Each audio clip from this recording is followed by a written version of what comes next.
The most famous enemy of Spider-Man, Venom, is in fact an alien organism who requires bonding to a host to survive. Hi, welcome to WatchMojo.com. I'm your host, Derek Allen, and today we'll explore the history of this alien symbiote and its most famous host, Eddie Brock. As with all comic book characters, there are often reimaginations and different versions to a character's past. We have chosen to follow one storyline which unfolded in the comic books.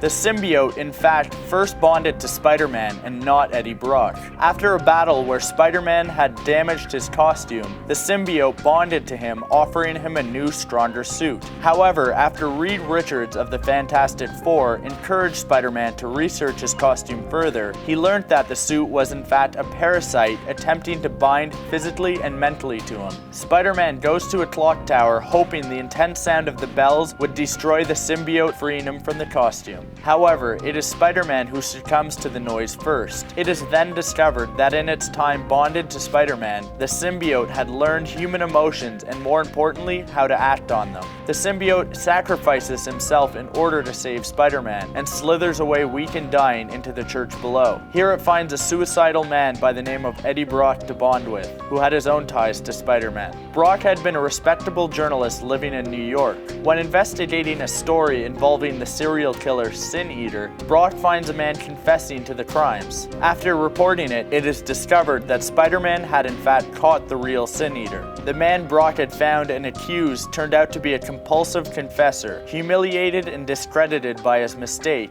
Brock's wife leaves him and he is fired from his job. Blaming everything on Spider-Man, Brock began a physical training regimen that put his body in peak form, while also helped fuel his violent obsession with Spider-Man. Attracted by his great source of emotion and physical form, the symbiote costume gave Brock the same abilities as Spider-Man, and in many ways made him more powerful. After his symbiote costume divulges to Brock all the information it had discovered about Spider-Man, including his secret identity, Brock names himself Venom, claiming he is the poison to Peter Parker and Spider-Man. Paranoid that the costume would abandon him for Spider-Man given the chance, Venom vows to kill Spider-Man and his family.